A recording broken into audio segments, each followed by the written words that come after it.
Tuesday for that. Next week is going to be special. We are closed on Thursday and Friday, and Saturday. We're closed Thursday through Friday. Sorry, I speak too fast and I trip over my own words. Thursday through Saturday, we are going to be closed in observation of Thanksgiving.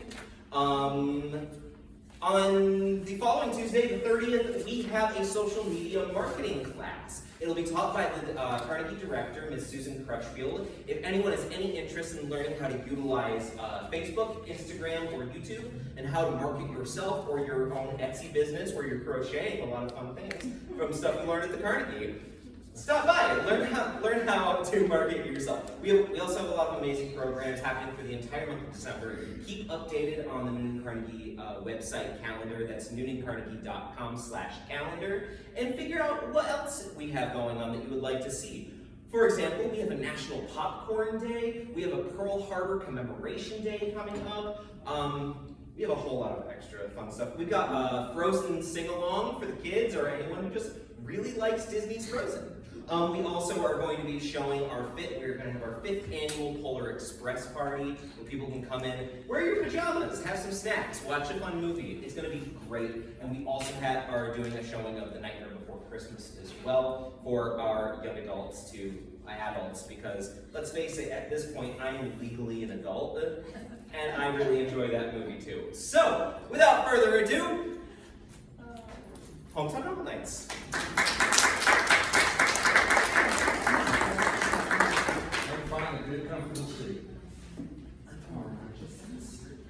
For those that may not know who I am, my name is Mike Brown, and I've been honored to work with a great group of leaders for our program. Like I said a few minutes ago, over the past 4 years. And just Raj, Sharon, and Marcello is one of those that's been with us since the very early beginnings, along with Scott Ludwig in the back. And I'm trying to scan real quick. Donna Black, if you know her from Fayetteville, is real active. You're getting an email lately from the Hometown Novel Night new email address. That's her, and she's trying to help you keep informed. If you'd like to stay abreast of what's going on with Hometown Novel Nights on a regular basis, we have a Hometown Novel Night Facebook page.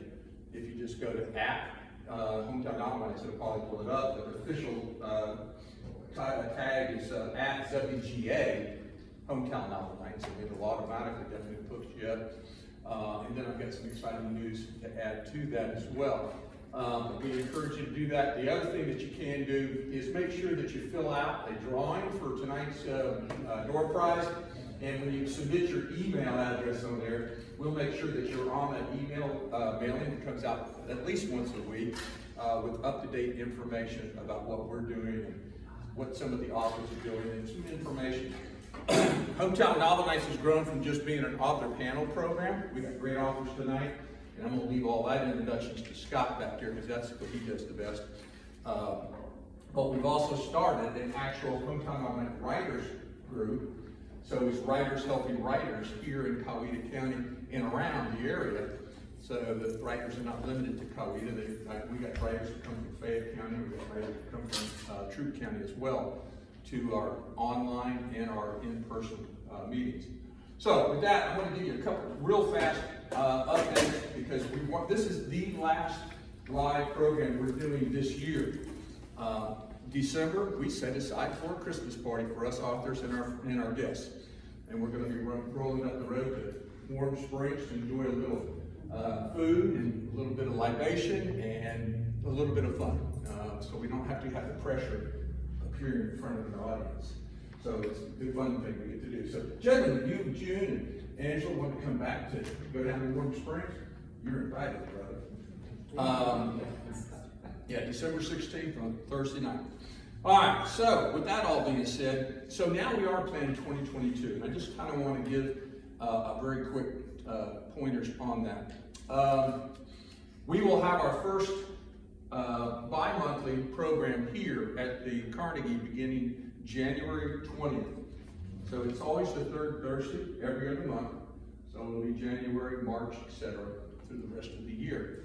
And we're also proud to announce that we will be starting in April with our first program at Pretty Good Books, the new bookstore in downtown LaGrange, Georgia. So I just met with Josh Rigsby again today. We have it already on the calendar for an exciting group of authors, mystery writers actually, and I'll mention who they are in a second. In April, then we're going to do a children's book special there on June 4th, and the programs in LaGrange are on a Saturday afternoon, which is a little different. And then we'll come back and do October in LaGrange. So we're kind of spreading our wings a little bit, and which just means that retirement is just a fantasy for me. But anyway, just kind of give you a little heads up. Some of these things might mean something to you. On January 20th, to open up the new year, and the program is going to be referred to as New Year, New Voices, New Stories. C. Matthew Smith. Matt Smith is, and I'm honored that he's actually going to do his initial book launch tomorrow night over at Cohen Arts Gallery during the Sip and See program that they do downtown here. He is a fantastic new author, and his book actually launches tomorrow here at downtown Newnan. And Matt will be here also on January 20th. And if you really want to follow him further, you can go down to LaGrange in April, and he's also going to be there as well. We're also going to have in January Kathy Nichols from Atlanta. And then we're going to have a really special treat also. How many of you know about Clay Bryant Sr.? He was the former sheriff in Troup County. He wrote the book about the murder in Hogansville. It was an unsolved case. He published a book this past summer and has been doing terrific with it. So he is all eager to be with us. So more information will be coming out online with that. February will be quiet for author events, but March we bring back Rona Simmons, Terry Gillespie, Lisa Weldon, and Elaine Smith back here. And that will be Golden Georgia Authors will be the theme that way.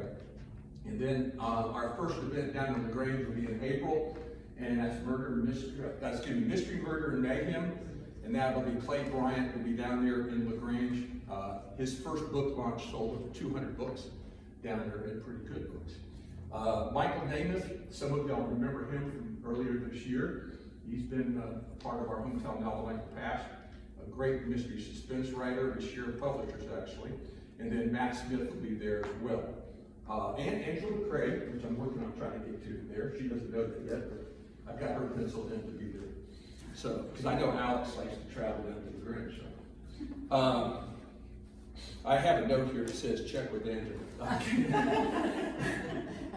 All right, so, but I don't bore you with all of it, but if you go onto the webpage, you'll see that this information as each of the months, we try to publish everything at least a month in advance. So with that in mind, I'll just mention tomorrow night during the holiday Sip and See, I just let the cat out of the bag. Matt Smith will be out front of the Corner Arts Gallery, and myself and Pat McKee, who is another fine author who I also share a publisher with, is going to be inside the store promoting the book nook. How many of y'all know that there's an actual book nook inside of the Corner Arts Gallery? How many of you even know what the Corner Arts Gallery is? It's right there next to the old Scott's bookstore. Scott's closed down. It's now a music store, skateboard store, guitar store. I'm not sure what else they got in there. I haven't been inside myself. I'm too old to be skateboarding. But inside Corner Arts Gallery is a place that I have used as my bookstore for downtown Newnan, where I sell my books exclusively through them. And over the last couple of years, we've built this book nook. There are 3 shelves of books with over 100 titles now of all of the hometown novel night authors. You got some great stuff out there. I mean, I know a lot of you want to get the bestseller like John Grisham and James Patterson and all that stuff, but there are some really good new voices there. So I encourage you to stop by in there and give it a good whirl. Anytime we can support our local businesses, I really do encourage you. And Jenny will be, the Corner Arts Gallery will be here selling books a little bit later. She's a busy woman and won't get here until a little after 7. So with that, I'm going to turn it over to the voice that knows how to do this a lot better than me. And that's Scott Ludwig. He's been one of those partners with me from the beginning. Mike, you're You're down to 3 minutes. That's what I figured. little audience participation before we start. How many in here read newspapers, magazines, Facebook? How many of you have read a book in the last year? Read or written? Read. How many of you have written a review of a book in the last year? Okay. Speaking for authors everywhere, thank you for doing that, because we appreciate reviews, and whether they're good, bad, or indifferent. Bad, I call those wrong, but good, bad, or indifferent, we appreciate those, because why do we like bad reviews? Or why do we appreciate bad reviews? Because it humbles us. It humbles us, Encourages us to strive. encourages us to get better. Yes, the numbers up, I mean, the number of. Yeah, reviewed 108 times and 107 negative, so like, draws attention to your page, you have 1 star. But,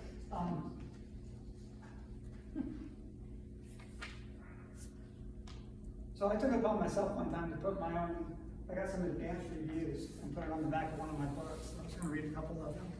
Jaw-dropping, that came from Peter Benchley, who wrote the book in my remember, Jaws. Out of this world, that came from Neil Armstrong, first man on the moon. Pretty cool, huh? Sure to make your head spin. What's that from? Right, William Peter Platt, who wrote the extras. These are all quotes on the back of one of my books. Pretty neat, right? Could it possibly be any more fascinating? That one came from Chandler Benning, who you might remember from Friends. Okay, at the bottom of the back cover is a disclaimer saying, I wasn't really sure if they said those things about my book. But for the sake of argument, let's assume they did, so nobody gets hurt. But anyway, I guess those are, has anybody ever been asked to write a review on a book before it came out? Yeah. I did that once for one of my books, and actually they came back pretty good. I used to write a lot of books about running when I was a bigger runner than I am now. And one of my reviews came from Bill Rogers. Anybody know who Bill Rogers is? On the Boston Marathon, or Boston and New York Marathon, 4 times each. So he was famous in the 70s. He was the guy that launched the running boom. Yes. Yeah, so you wouldn't know me from Adam today, but he did write a nice review for one of my books, so I appreciate that. But I was talking about bad reviews. So there is a lot of bad reviews out there. I was going to read a couple just to you. This is a review about a book that you've probably, many of you have read. It was kind of boring since it was really long. I would not recommend this book. I don't hate some of his other work though. That book was The Shining by Stephen King. Oh, I thought you took that off my webpage. I could say I'll get to you, but I won't. I had too many to choose from. Okay. Here's another one. I read up to chapter 8 and then I just couldn't take it anymore. I just don't have the words to describe how boring the book was to me. I found myself reading it just because I bought it and wanted to get my money's worth. It seemed like a lot of senseless dribble that was going nowhere. I'm not going to describe anything about the book to ruin it for future readers. That was The Firm by Johnny Grisham. And then this was sacrilege to me. I bought this book for my mother at her doctor's suggestion. It was not at all the right medicine. She was really, really ill, and it just made it worse. We no longer go to that doctor. That book was a compilation of poems by Louis Grizzard. So, even the best, right? So, you know, I can remember my first book, I got a bad review, and after you get your first one, you kind of get over it. So after that first one, it was written by Scott W. Kummerer of Columbus, Ohio, on January 8th, 2008. All the rest kind of led together. That doesn't matter anymore. So I thought it'd be fun tonight, not to introduce our panel by their background information, but to read one of the reviews from one of their books. Are you interested in Durden? I am. Most of them are good. There's one cool line in one of yours, but all right, I'm going to start. To my left. Good evening, actually. Good evening. The book is called Rubies and Revenge. I enjoyed spending a few afternoons with Emma Madison.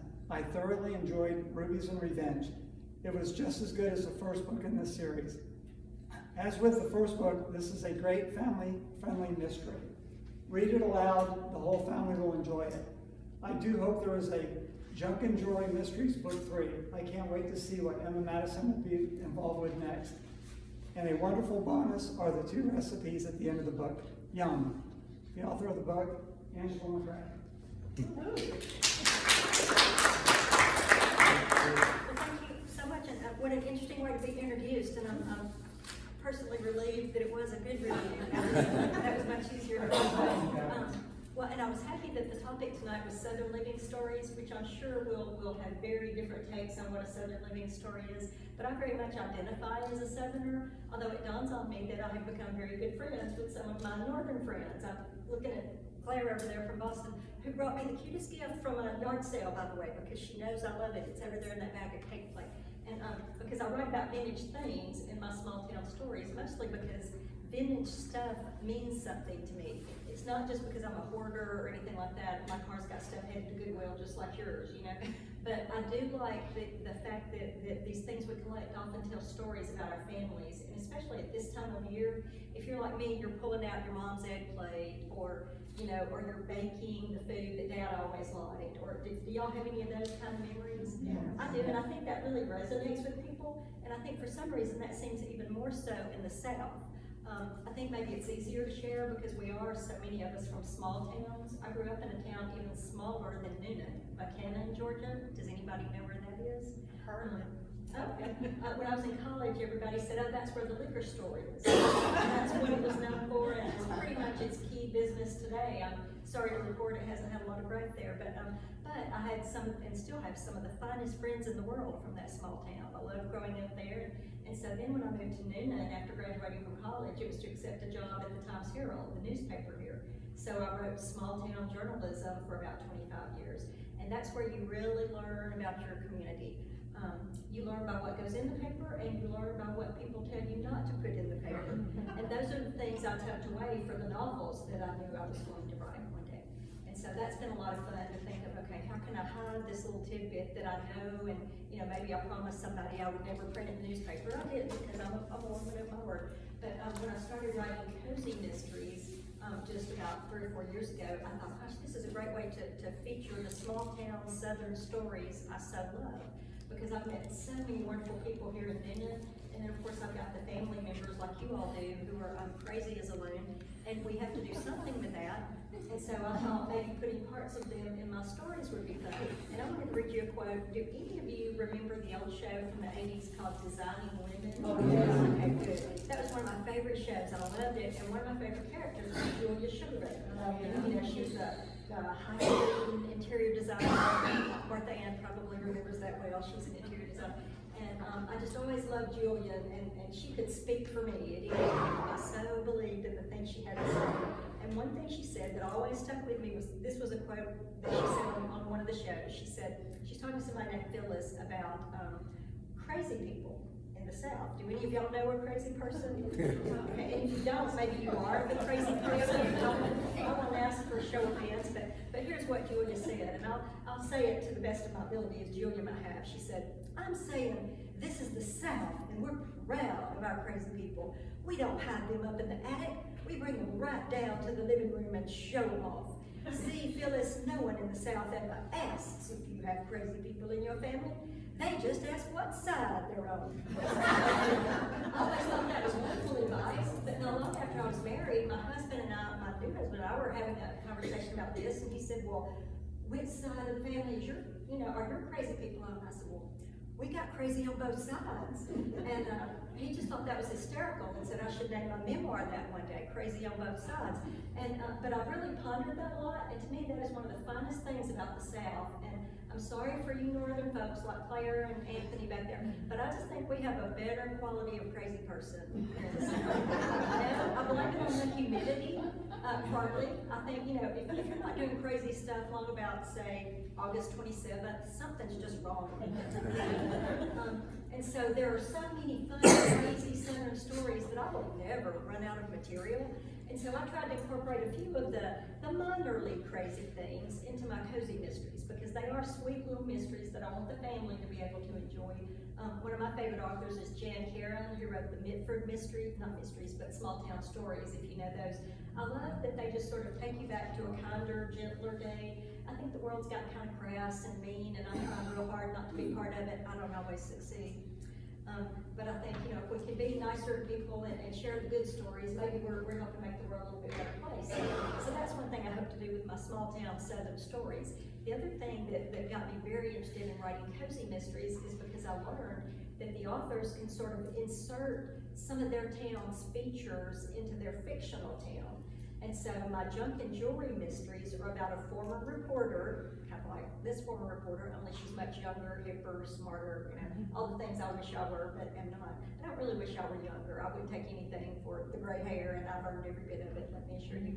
But when I was writing this story, I thought, okay, I'm gonna make my protagonist be a younger person, but I'm gonna give her some of these experiences I've had, and she can come to know some of the people I know. And just sharing the Southernisms in the town was a lot of fun to me. Fictional Roseland has some little bits of Newnan in it. In fact, in that first book, I had a little side of the alley restaurant that I call Mama's Place, and it was totally based on Mother's, which was a restaurant that was, some would call a dive. It was a little back of the alley place, but some of the best Southern cooking around. And when it closed about a year or so ago, it broke a lot of hearts. But in my book, it lives on. So Mama's Place is in one, and it's in book 2. And then in book 2, I also decided to feature something that I had the pleasure a couple of years ago of editing Mr. Ellis Crook's memoir. He's a gentleman from Sonoy that many know from Crook's Marketplace and the Crook family. And anyway, he told a story I had heard years ago, but never heard it confirmed, that in Sonoy, back around the Depression era, when the cotton farmers got all their money, the local merchants wanted them to come to town and spend that money on Christmas Eve. And so one way that they did that was by having a turkey toss, where they tossed live turkeys off of the top of the building down into the streets, so that people would fight over the turkeys that they would get for their Thanksgiving table. And at first I thought, well, somebody's just pulling my leg, that can't possibly be true. And then Mr. Ellis wrote about it, and I thought, well, okay, this is 2 old timers in Coweta I've heard this from. And besides, it's fiction, so I can make it up even if it's not true. So I gave my little town a turkey toss, but, you know, I didn't want live turkeys to be tossed. We tossed frozen turkeys to the meat. So, but that was sort of my little nod to Sonoy. And that's one thing that in the world of coast mysteries, they call these Easter eggs. It's like a little tidbit that's in there that anybody who's not from Coweta County would read that and think, oh, well, you know, fun idea to help the needy at the holidays. But people from Sonoy, I think, will get the reference. And so that's a lot of fun to me, to be able to plant those little things, because to me, it's that sense of community that really makes a good Southern mystery what it is.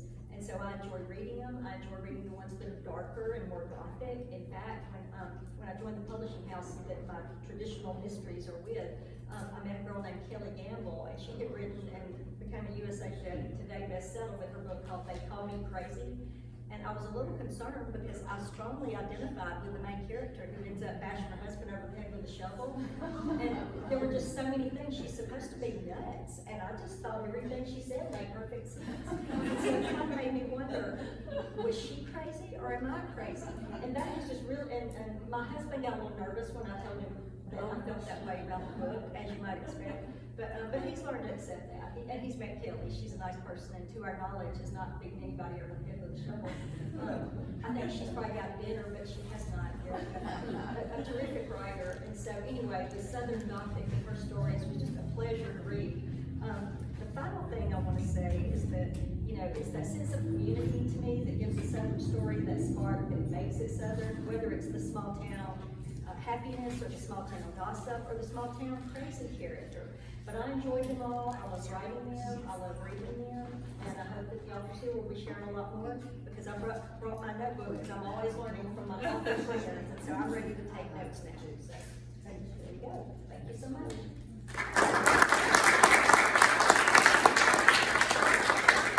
Does anyone have any questions for Angela? I'm gonna make a comment real quick, and that is that a lot of people don't realize how talented Angela McRae is. Her and Angie Gallion were the editors on Barbara Conray's book that came out earlier this year that ended up being a USA Today bestseller. So us authors do understand the value of good editors. And we have one of the best right here in Coweta County, represented by Angela McRae.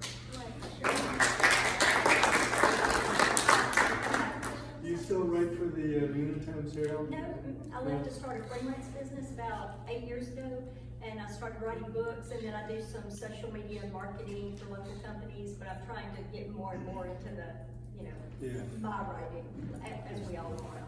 You've got writing in you. So, anybody else? You wanna tell about what happened last night?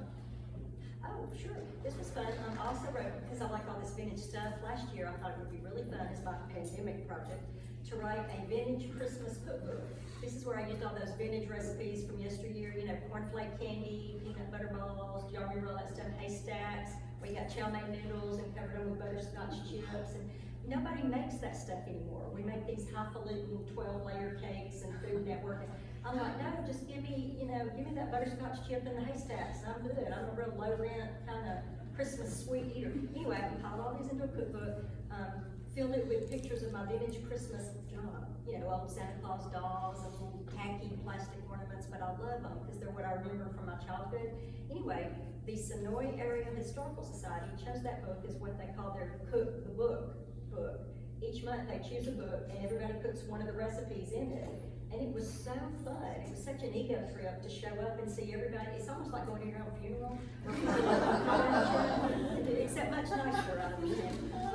And I went and I'm like, oh, I make that peppermint chiffon pie, and I made those tasty. And then it dawns on me, yeah, everything's from your book, of course, But it was a lot of fun, and Sonoy people have been very kind to me over the years, I have to say so. But it was really fun to get to eat all that stuff, and I didn't have to make any of it.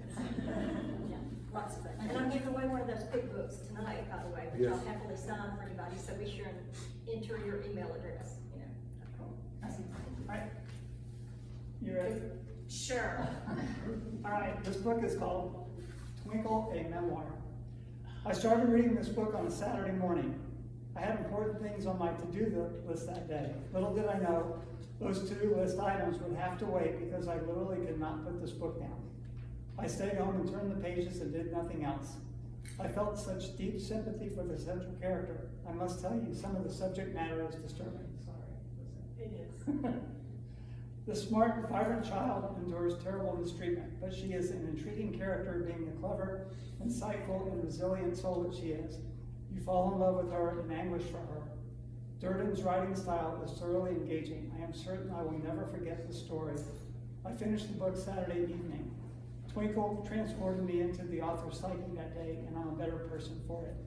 The review is for Twinkle, a Memoir by Angela Gager.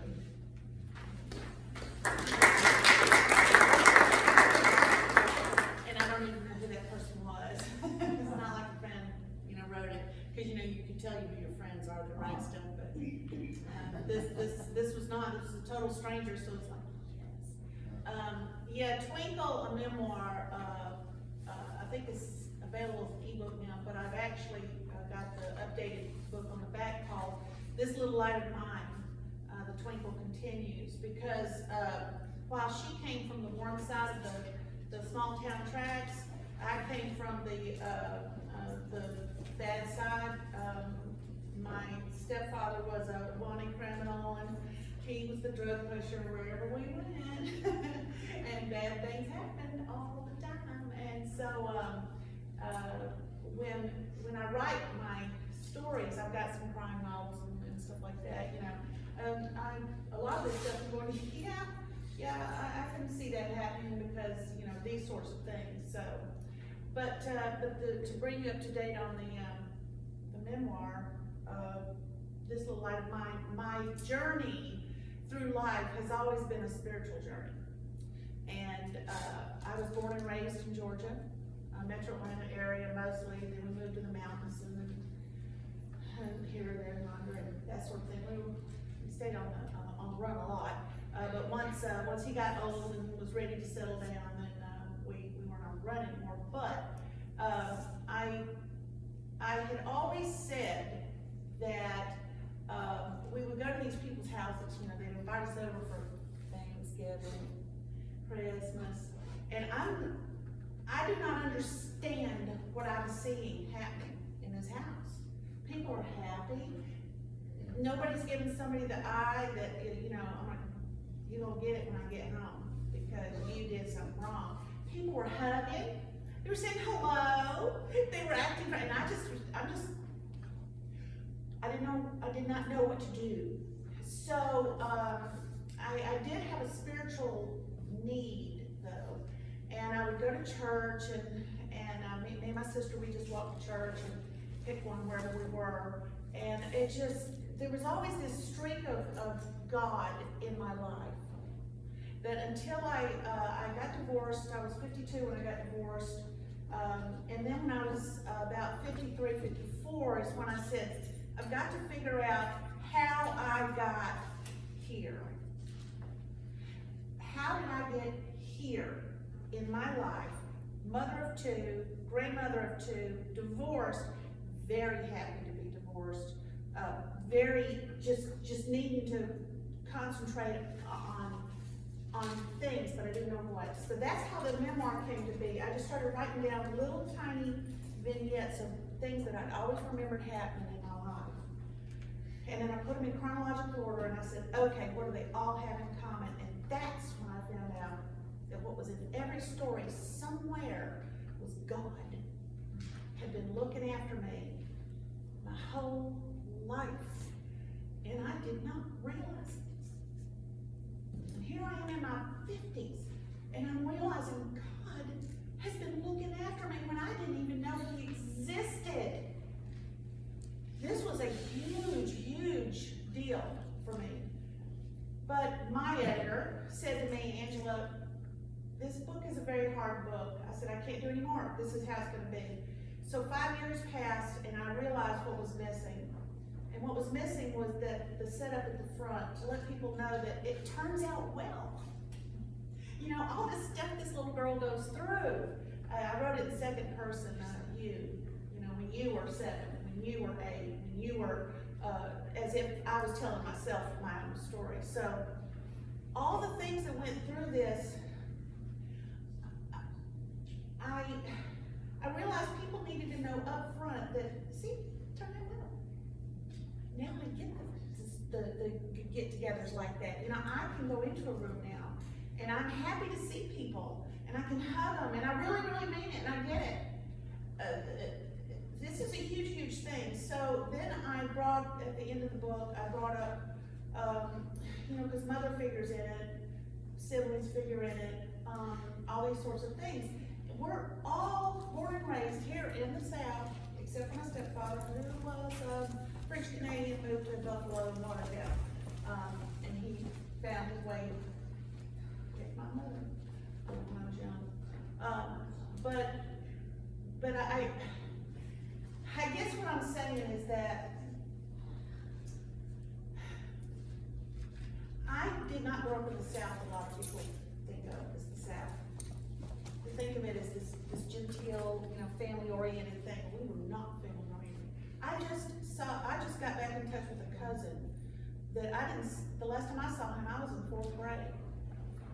Did not know he still lived in the state, because according to my mother, she didn't know where he was. Come to find out, she knew all along. She was mentally ill. Her sister was mentally ill. Her brother was normal, and he had normal kids. The rest of us cousins we don't know what's going on. My mother was telling her sister how wonderful her life was, and the children were just all these wonderful things. Her sister was telling her how wonderful everything was there, and neither one of them were wonderful. So 2 sets of cousins, one in California and one here, grew up thinking, my God, these other cousins had to just be awesome. None of us were. We were all being abused, you know, in all kinds of ways. So getting in touch with these people, you know, I've given them my book so that now they see what my life is. They're going, oh my God, they're starting to open up, and I'm starting to pull together this group of people that have been hands off all these years because they were scared. They did not know what was going to hit them. I've got 5 cousins on Facebook now. One's in Spain. He had to get out of the U.S. Because of his situation. His father, long story short, I can't and we'll say, but that, he's in Spain, has been scared to death to even interact with us because he didn't know what kind of crazy was coming out. We had crazy go back generations that was the bad crazy. I mean, I would love to have a crazy to trot out. See, I'm the crazy to trot out. I'm the one that says, yeah, she's crazy, you know, she's this. And so that's awesome, because I know that I'm that one, but the other side of the family, they don't get it. So how, as a creative person, growing up in that kind of environment, what do? I stuffed it down. I just stuffed it down. So here I am, getting divorced, moving to Decatur, not knowing where the hell my life's gonna go. Didn't have a freaking clue. And then this creativity that had been squashed all these years just came pouring out into books, into articles, into songs, into performing, into just doing all this stuff. Started a small publishing company, BlueRoomBooks.com. You can see some who I've got on my authors on there coming out with more stuff. All this creativity that has been kept down because somebody didn't like it, that I was creative. I've shown them that wasn't my goal at all. My goal was I now look back and I realize God created creativity. Look how creative God is. He didn't squash his creativity. We got some funny looking plants and animals. You know, we got some funny looking people. But you know what? He has put within all those varieties ways to make more. Some turn out all kinds of which ways. Well, if God can be creative and not hide it, why does anybody else want to squash the creativity in someone? Well, it's because they're of the devil. And believing it or not, I do. But they must be of the devil, and jealousy must rule them or something. So I have found that the last, see, I got divorced in 2010, so y'all do the math. Oh, gosh.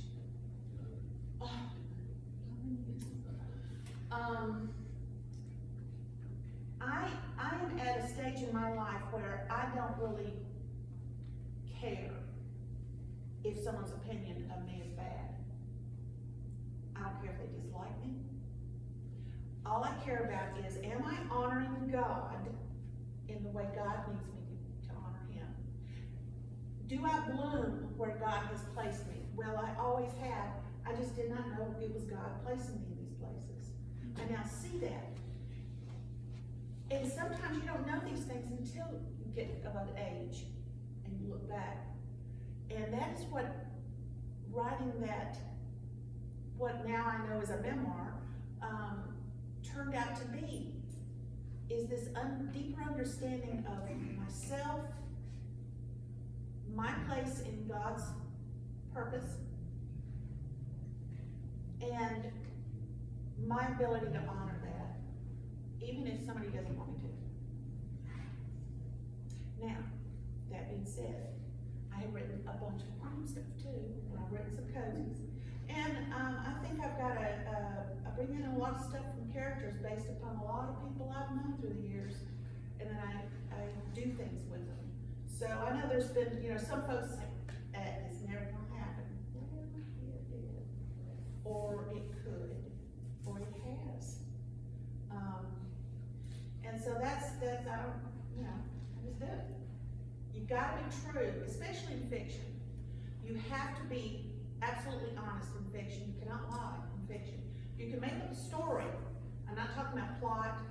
Plot is fine.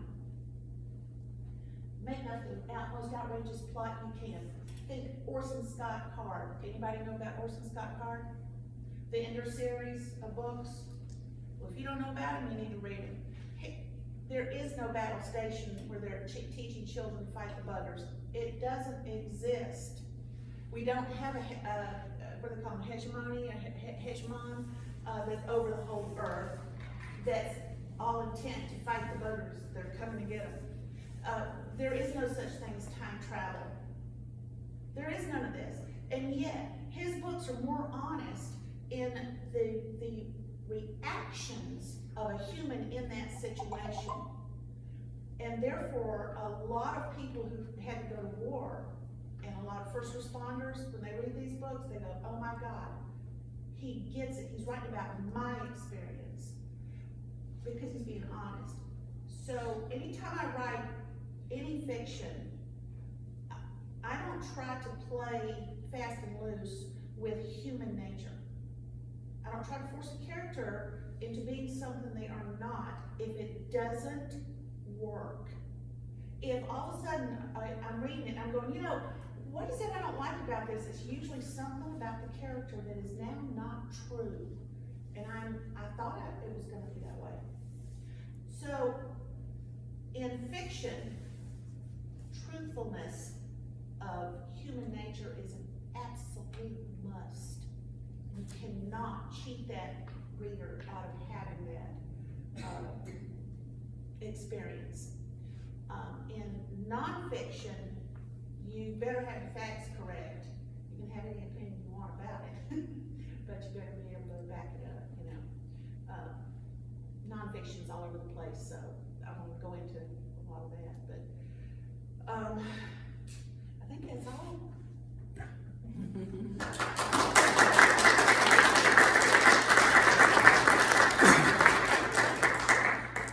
Any questions for Angela? Angela, all of the books that you have over there on the shelf, can you pick one out that said a character in one of those that you enjoyed writing the most about? In 1 minute or 2 minutes? Yes. There's a book over there called Whitfield, Nebraska, which does not exist. It's a town I made up because I needed it to serve my purposes. But the character in it, his name is Benjamin Turner. And what I like about him is he is unsmart aleck, but he means business. He's former military police, who now, for the last 3 years, has been searching for the killer of a girl. And it's a very cold case, and the parents are getting old and said we really want her body to be found. And so they hired him, and he knows who did it now. Now he's just got to catch him and prove it. But the guy he's catching is actually a serial killer, and the old couple's daughter was his first kill that they knew of. But once they get him, get the guy on a boat outside of in the BBI somewhere. Oh, this is a great scene. Y'all gotta do that. It's a great scene. And they work on his getting him to confess to all his stuff. Then they find out that he actually started killing in his early teens, as a lot of serial killers do. And so I like him because he was a very businesslike guy. I mean, he was a smart aleck, you know. He could pop off with these things or the other, but you know, if push come to shove, you better not shove him because he'll get you back. But he was never gonna get married. He was one of these guys that was gonna be the loner, you know, and solve the world's crimes and everything until he meets Headliner. On the very first page, he meets Headliner, and how that turns out to be, and how they end up together, and is just. You can watch his whole, she wasn't a quick lay. That was not her. He knew this was the one. And here he is in his late 40s. And he's going, she's the one. And now how's his life gonna change? He still wants to catch bad guys. So how's it gonna change? So seeing his arc, of his emotional arc and his maturity grow in this book, to me was just wonderful. I really like Ben. I mean, I like meeting him in real life. So what was the title of that one again? It's Whitfield, Nebraska. Whitfield, Nebraska. Yeah, Okay, yeah. very good, very good. Yes, sir? Why Durden tell? Because I have some children's books with Angela K. Durden, and my nonfiction writing is Angela K. Durden, and those do not involve the subject matter that my fiction involves.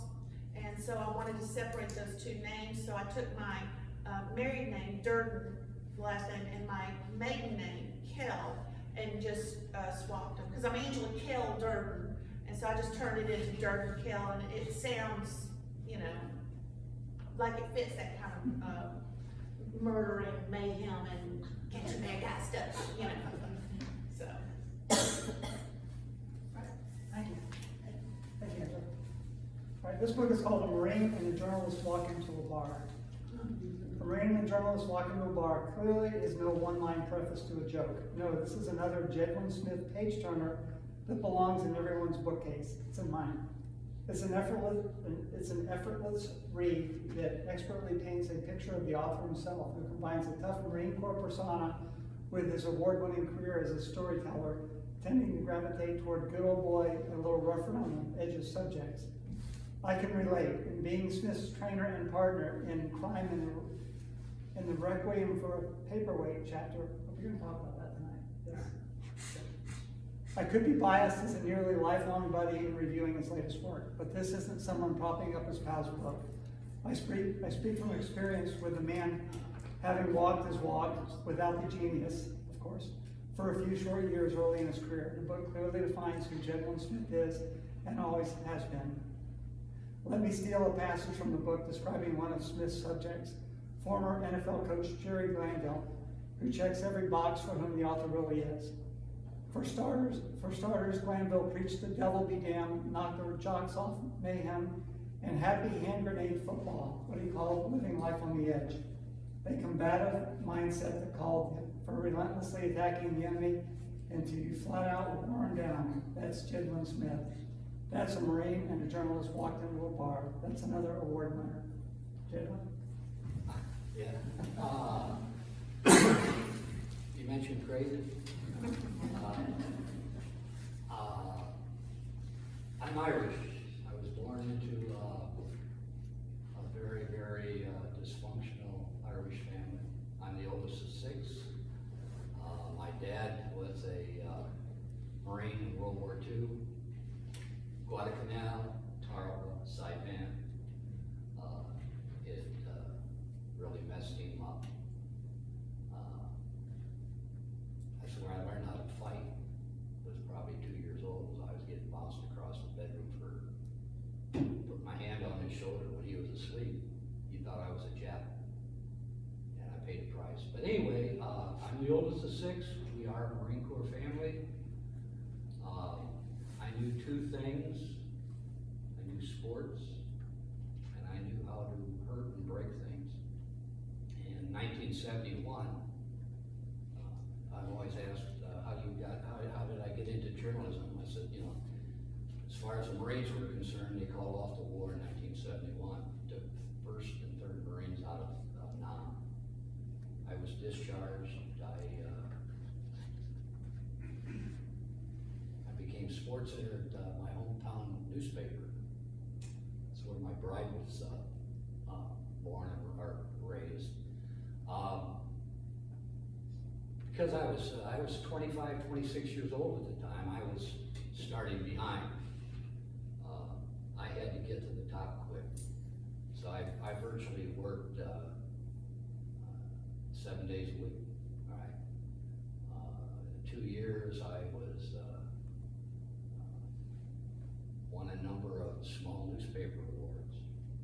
I was hired at Florida Today, Copa Today, which is now USA Today.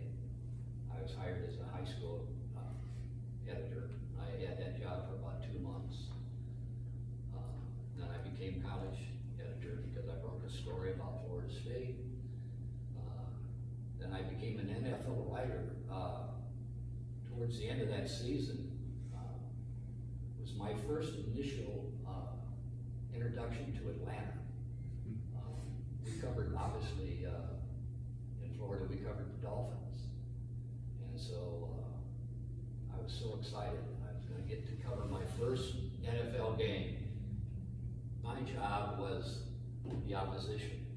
So here comes dog meat Atlanta in there, who's lost 4 games in a row, and they quickly were just trounced by the Dolphins. And I had to go into the Atlanta locker room and interview Norm Van Brock and he was as a kid, I was a quarterback, star quarterback, and Norm Van Brocklin was my hero. This guy was a tough talking, you don't like it, I'll knock you on your butt. And he was that type of guy. So I go down in that locker room, and I kind of inside, I'm all nervous because here's my hero. So Atlanta had a running back, and his brother was a running back for the Dolphins. So I thought, well, okay, I'll wipe up, the brothers and all that. And so I asked Van Brocklin, I said,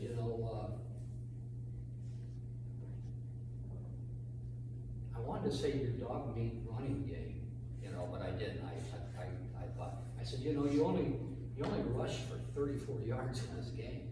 And before I could get any further, he was right in my face. He says, who the hell do you think you are? So I grabbed my breast pads with him, John Smith, and that just got him more upset. And next thing you know, I've always kind of been a smart ass, okay? I'm guilty of that, Your Honor. But anyway, next thing you know, he challenged me to a fight. Come on, God. And one of the there's a good side and bad side about the Marine Corps is that you just don't quit, you never back down. Somebody challenges you, you step up. I took my tape recorder, stuck it in my back pocket, took my notebook, stuck it in my pocket, and I took the pen. Kept it. That was going to go either in the eye or the ear.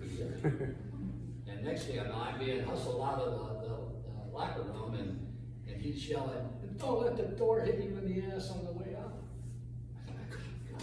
So I go get the Malone brothers, and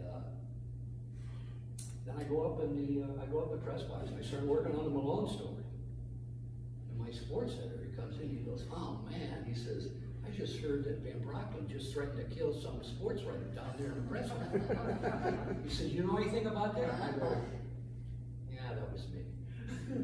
He goes, "Well, write about it." And I said, "Well, I said, he didn't hit me."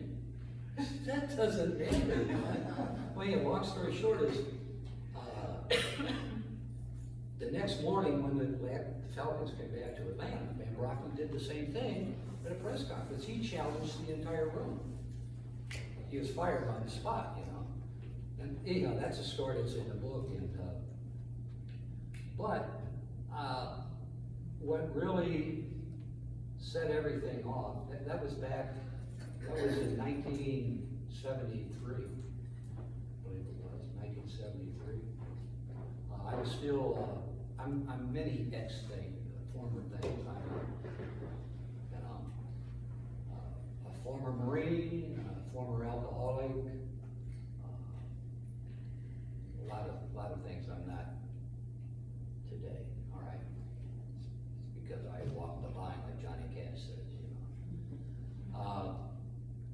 But I was a practicing alcoholic from the time I was 14 years old up until 1981. I've been sober now for 39 years, through the grace of God. And but anyway, when I said that when I started my newspaper career, I felt behind an 8 ball, and I was 26. I said, well, geez, everyone else is 18, 19 years old. I've got to hurry up. I've got to get to the top real quick. And so, I went from Illinois to Florida, from St. Petersburg to the St. Petersburg Times, where I became the Tampa Bay Bucks additional first beat writer. Well, that team was dog meat. But then I went to Racine. I moved my family, which at that time I had 2 daughters. That's why I feel comfortable up here. I've always been surrounded by women. I always tell people I was raised in a sorority. But went to Racine, Wisconsin, covered the Green Bay Packers, Chicago Bears. Then was hired by the Chicago Tribune, became assistant sports editor, in charge of Sports Week, and then went to Kansas City. I had a hard time keeping a job, all right? Then I went to Kansas City Times, became sports editor there, and then was hired in Atlanta. The first time they brought me down out of Chicago to replace Louis Grisard as a sports columnist. I said, that's a no-win situation, you know. I said, you know, it's not good. Anyway, but I was hired to become deputy sports editor at the Atlanta Journal-Constitution. Back up a second, 1968, I said we were a Marine Corps family. I joined the Marines, got out. My younger brother was a hippie, joined the Marines in 67, went through boot camp. A few months later, he was in Vietnam. He was in Vietnam 121 days, and he was killed during the Tet Offensive on March the 6th, 1968. Jeff was my best friend and the best man at our wedding. I immediately, once Jeff was buried, I tried to volunteer twice to go back in Marines, and they could tell I was an alcoholic, psychotic. They turned me down. The third time in 1969, they accepted me. And when I speak to veterans groups, I always tell them, I say, you want to know how hard up the Marine Corps was for second lieutenants in 1969? When the estimated time of survival in the combat zone for a brown bar was 13 seconds. They took me with open arms. Oh, God, good to see you, man. But we don't want you really leading troops, and we've got this thing called recon. But, you know, you and 4 other guys just get to go out and kill whatever you want. And that appealed to me. But anyway, called the war off in Vietnam, and I was a newspaper man. I lived for close to 31 years between. My career just kept going up, no matter how much I drank. I was always getting the story. You know, Henry Aaron, the story about when he was 2 home runs away from Babe Ruth. You know, the Braves would let Hank talk to anybody, and he was getting a lot of hate mail and death threats. I wrote that story. That story is in the book, how I did that.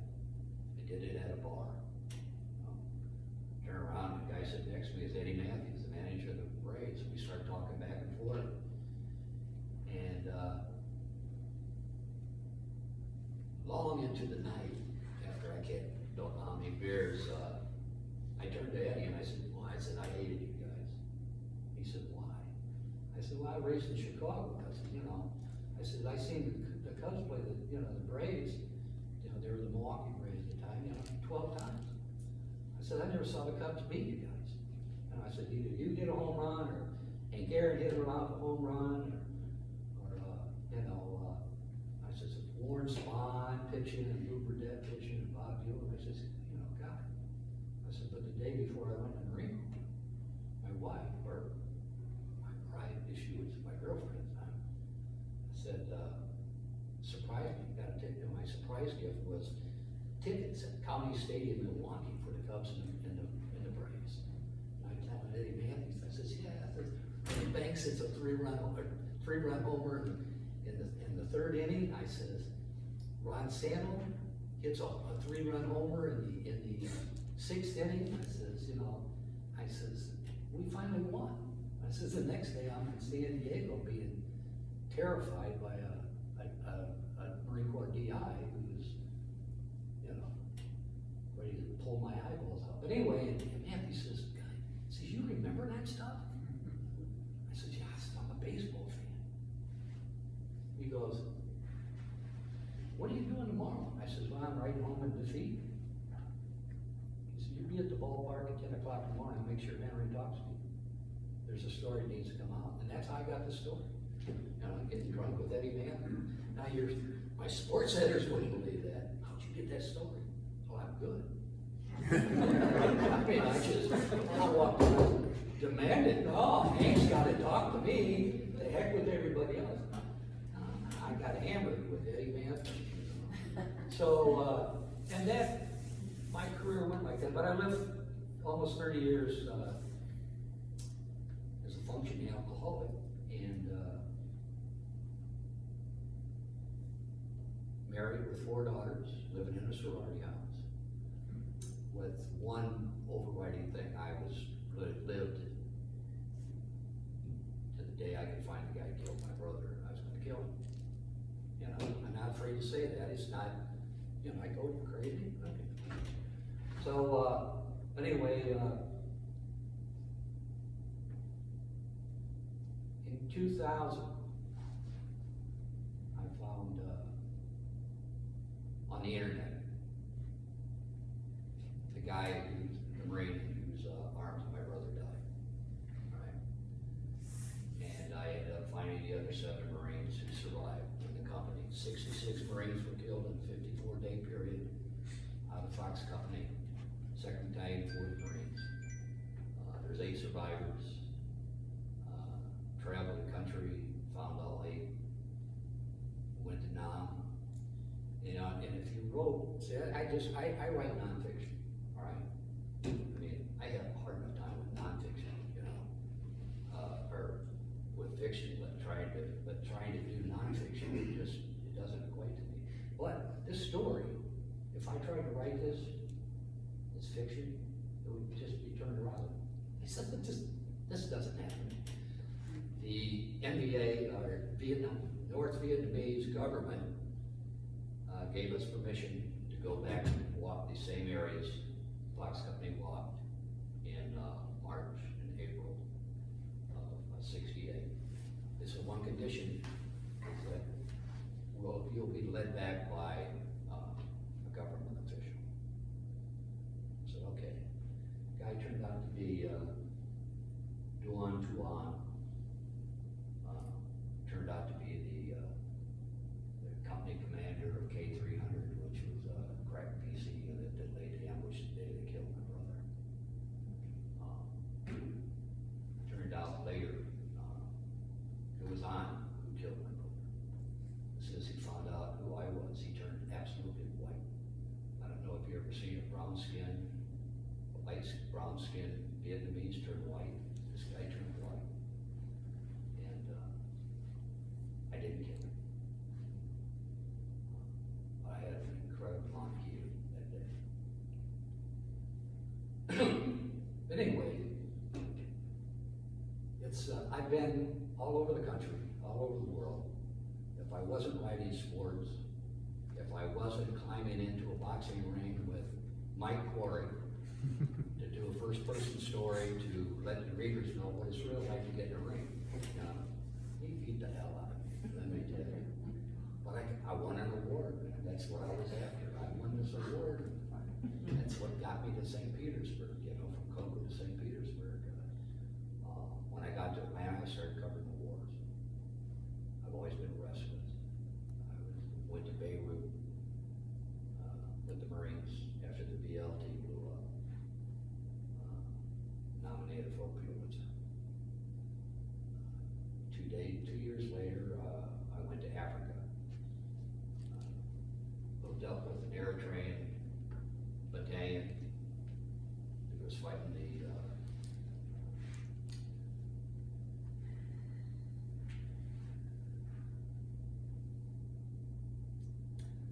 they were fighting Soviet Spetsnaz and metal block here. I was runner-up for the Pulitzer there. It's in the book. Yeah. Yeah. I almost died. But anyway, I've been blessed all my life. I used to go around and people say, you know, you've won 57 writing awards. You worked at every major newspaper. You've, you know, you now you write books. how did this happen? I said, well, you know, hey, I'm an Irish Marine, you know. I got Semper Fi tattooed all over my body. You know, 13 times I know that I've avoided death. It just came within an eyelash of it, and survived, dude. I used to say back then, I survived because, you know, we're good Marine Corps training, and, you know, I'm Irish. You know, now I know it was the grace of God, and He had other things planned for me. Amen. Amen. And,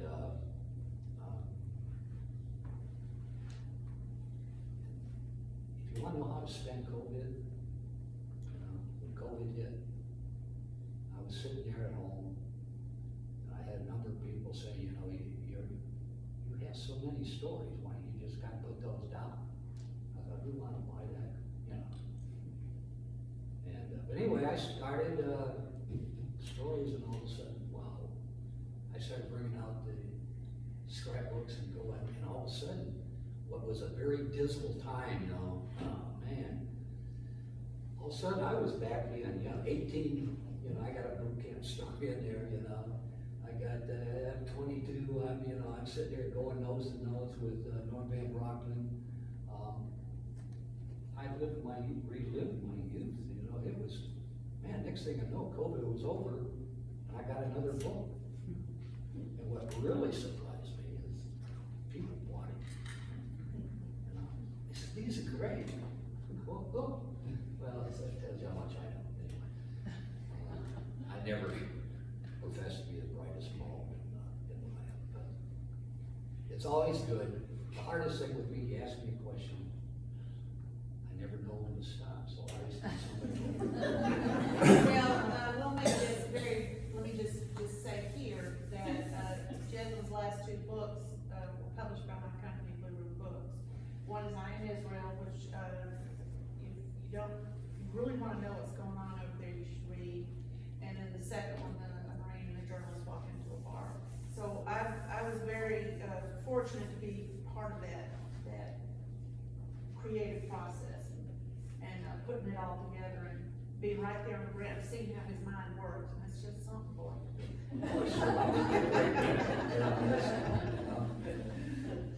But anyway, no, Angela's company is awesome. The best editor I've ever had.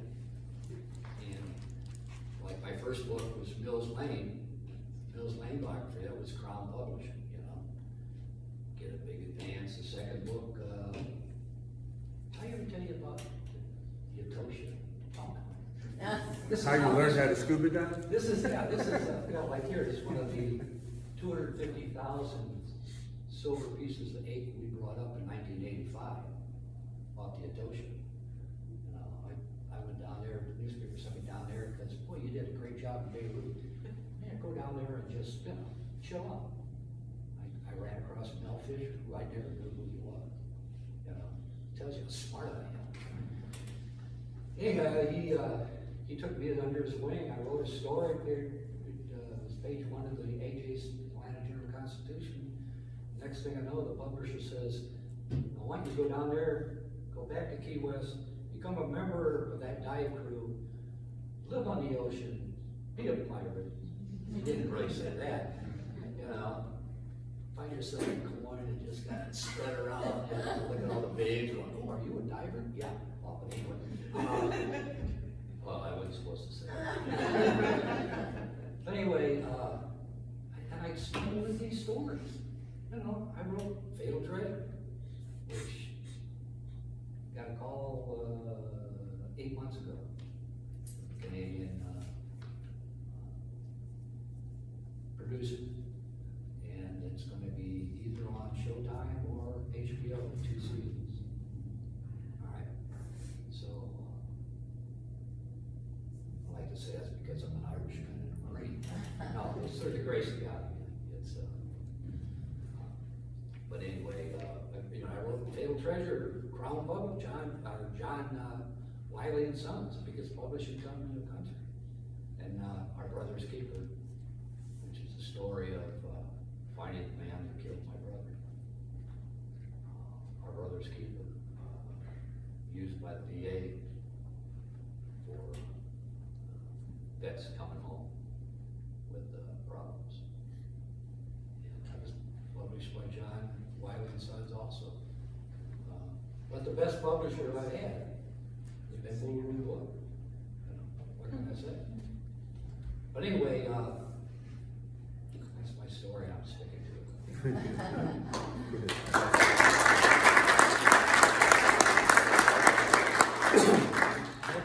Shut up. Any questions for Jedwin? Tell me about the Florida State story. Pardon? The story you made about Florida State, you know, I gotta hear it. Florida State? Yeah, the one you leave. Oh, Florida State. Oh, that was on, Florida State. I mentioned, I looked over and saw the F, Florida. Okay, Florida, I didn't do Florida. Florida State is, and I'm a high school editor. And, bored to death. I wanna go college and that. So, there was, Florida State had a horrible football program. They were 0-11. They fired their coach, now they're looking for a new coach. And it got down to 4 candidates. And I saw one of the candidates was Darryl Mudra from Western Illinois. I'm like, wait a minute, that's where my cousin is a star running back. So I called up my cousin. I said, hey, what can you tell me about Mudra? He goes, oh, hell, man, we all know he's gone. He's not even here right now. I says, he's not. He says, no, he's down in Florida. He's in Tallahassee. I says, how do I get you have his phone number? He goes, yeah. Gave me his phone number. He said, he's already told the team that he's leaving. So I called the number, his phone number, and Daryl's young son picked up the phone. I said, hello. I says, I'm trying to reach Coach Mudra. I'm sorry, sir, he's not here right now. I said, oh, could you give me I heard he was in, I know he's in Tallahassee. Could you give me the number where he's staying right now? He says, oh, yes, sir. The kid gives me his number. So anyway, I called, I wrote the story as a high school editor, and then the next day, hey, you get this is 1973, so I got a $15 raise. But anyway, thank you. That's your Florida 73. I remember that. Yeah, I mean, it's great. But I took the $15 and went out and got drunk. All right, thank you, Jedwin. Thank you. All right, this book is called Mother Love. Mother Love is a gut-wrenching story of a family torn apart by abuse, lies, and secrets. The main character, Luann, is based on a real person. As a small child, Luann knew by words and deeds that her mother hated her. She was raised by her great-grandparents. As they aged, the young girl was passed from family member to family member, never understanding why her own mother couldn't stand taking care of her. It was late in her life that she finally figured out why, and knowing why was the turning point for healing. This is a riveting, well-written story, interestingly told from the perspectives of the main character and several other family members. You won't be able to put this book down, and afterward you will likely come away with a different idea on observing an unruly child, wild teenager, or sad, unmotivated adult. How someone can hurt a child, particularly their own child, is unimaginable. The secrets are what fester and cause the worst damage. An excellent and important book by Hogan Chapman. Wow, first of all, I just gotta say, I'm in such company up here, I'm just humbled. And I can identify with each one. And these Southern stories, I mean, the crazies, the families, where, the vets, the drunks, everything, all of it, and well, they're all in my books too. And I was a non-traditional Southern also, but Southern stories are built around these families, and all families have skeletons. None of us are those perfect families that we picture, with the big columns and all this kind of stuff. So Mother Love actually began with my first book that I wrote, which is called Madam May. And they're not a series, but there is a character thread that runs through all of the books. And I really didn't know that I was going to be writing another book. And I got a phone call one night after I'd written the first 3, and I got a phone call, and this woman said, "Are you Janet Hogan Chapman?" I said, "Yes." And she said, "Well, I read your book about Dorothy." And she said, "I knew Dorothy." And I said, "Oh, really?" And so she said, "Yes." And she said, "We called her Grandma Dottie." And I said, "Oh." And so she said, "I wondered if you're planning on writing another book." And I said, "Well, that's always a possibility, you know." And she said, "Well, I'd like you to write my story." And that's how I came to know the main character of the book, who in the book is called Luann.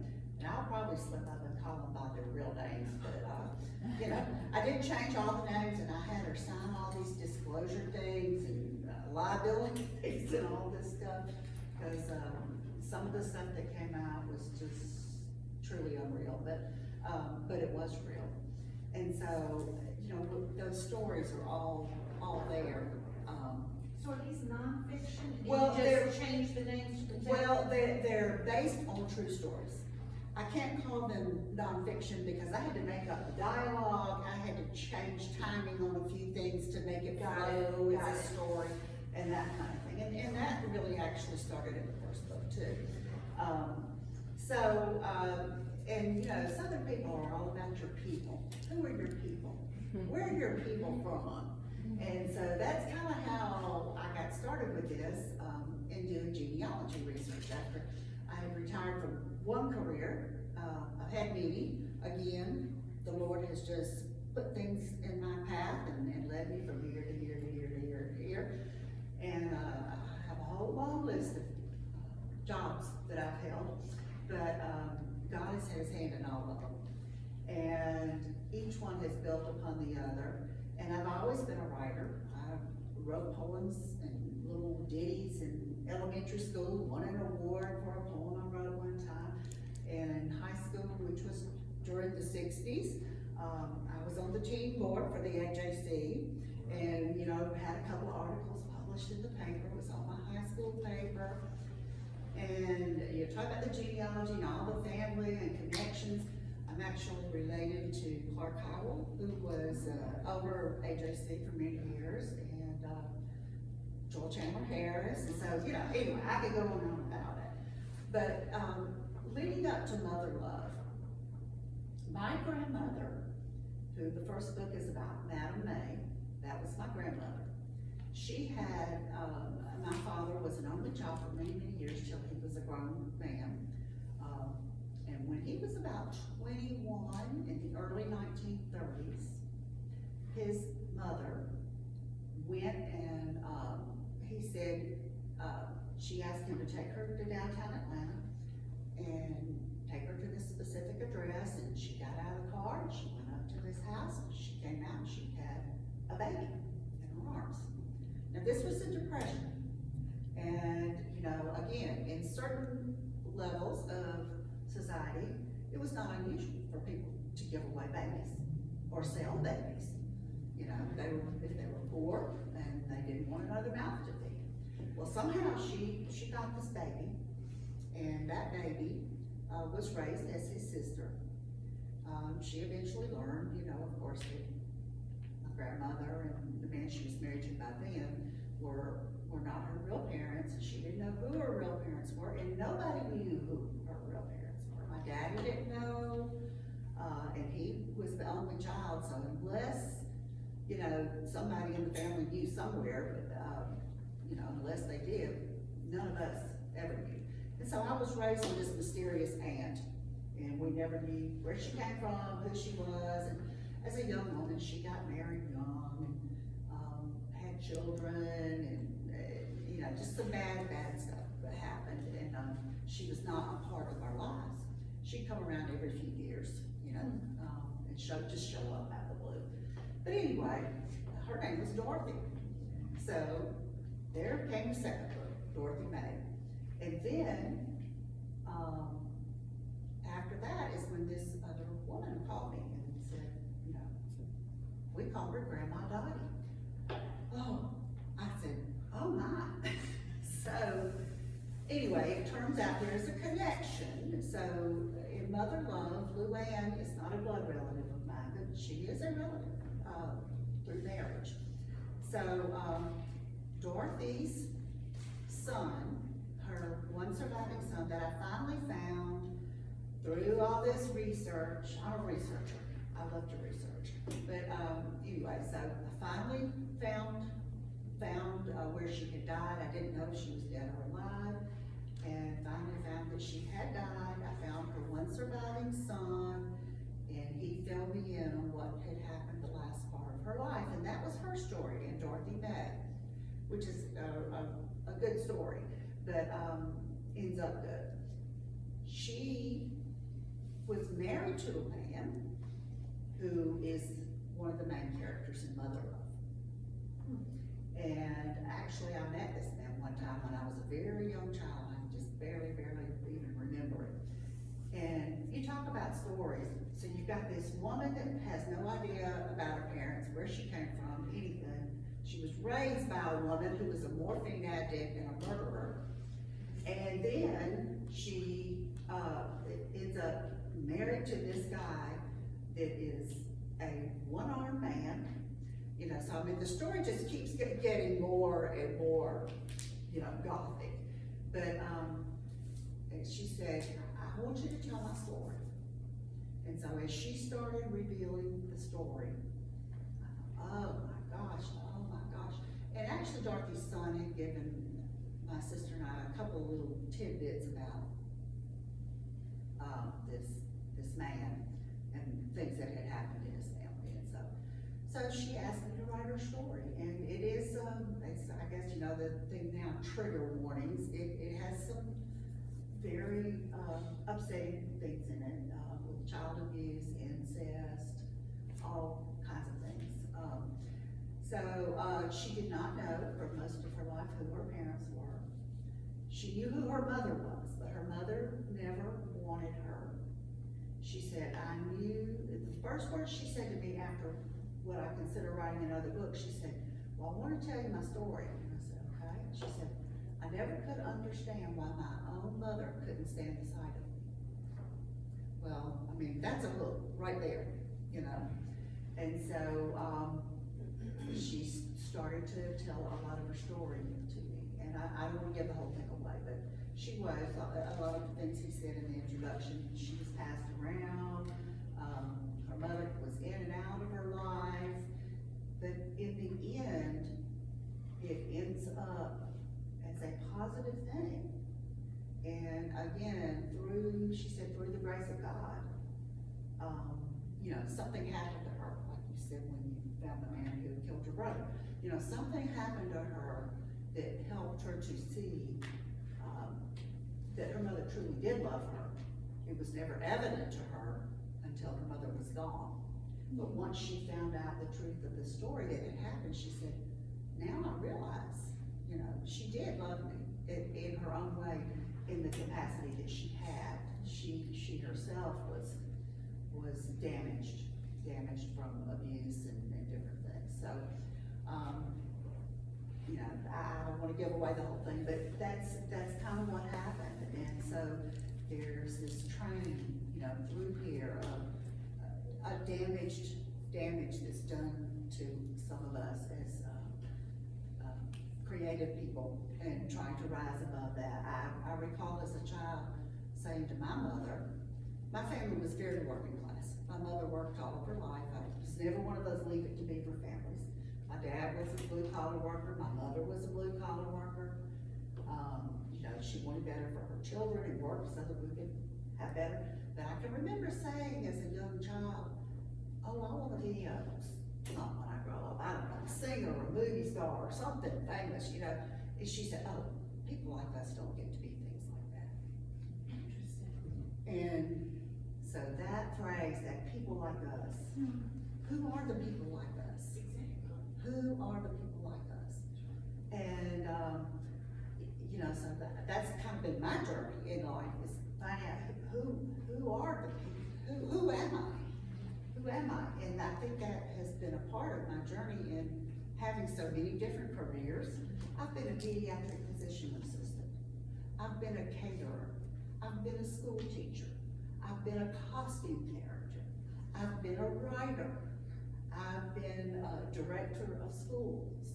I was a teacher and then I became a professor. I kept going to school, first in my family to go to college, and I just kept going. I've got 5 different college degrees. I just didn't stop. So, you know, and I think in some ways that attempt to keep us in our place sometimes spurs us to say, well, you're not keeping me down, you know, I'm gonna do this, I'm gonna prove it for you. So that's been a part of my journey, and, you know, I'm just honored to be a part of these people, but you can see the common threads in these Southern stories, and, you know, they're great. I'm an old native Atlanta myself, grew up in Atlanta, all these names, boy, that's a blast from the past, Norman Van Brocklin, you know, so anyway, that's kind of been my journey, and that's kind of what my books are about, based on true stories. I do have one other book that's, it's more of a memoir, kind of, about teaching. It's not anything related to the family stuff, it's just about teaching. I was a public school teacher for 12 years, and for many years, other than that, I was involved in a private school, private church school.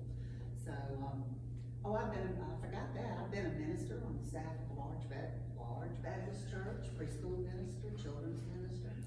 So, you know, done a lot of things, seen a lot of things, you know, sometimes you're better off not knowing how the insides of things work, so. Anyway, but, I've just been blessed, and God's led me the whole way, and thinking about another book. Went on a little genealogy expedition out to Texas last week, you know, when a lot of people in Georgia that did have something way back in antebellum days lost everything after the Civil War, and I had a great-grandmother that happened to, great-grandmother and grandfather, and they left Georgia and went to Texas. And so I went out there trying to do some research, so thinking about something along those lines for next time. And, you know, women, I'm a feminist, in a good way, I think. So many women, and so many Southern women have been pushed down, and I want to tell these stories of these women who did things in spite of their horrible circumstances. You know, my grandmother, poor, rural, yes, she got involved in some bad stuff, but, you know, she was determined to make her way and to come to the big city and leave a little town, come to the big city, make her way, and be successful and have money, and by golly, she did. She found a way to do it. Wasn't the best way to do it, but she found a way to do it. And same thing, down through the ways, down through the years with other women. So I like to write stories about women. I like for, hopefully to encourage them and empower them that in spite of your circumstances, whatever they are, you can do it. You know, with God's guidance especially, you can overcome things and you can push ahead, and that's what my mission is as a writer, is to empower women through writing and stories and poems and all that good stuff. Oh, an anecdote note. Janet was one of the first authors we had back when we did it at Hogansville. Yes, yes. We were chomping on barbecue while we were doing these And that was before articles, Mother. way back when. That was before Mother. So everything's come full circle. Yes. Yeah, very good, thank you.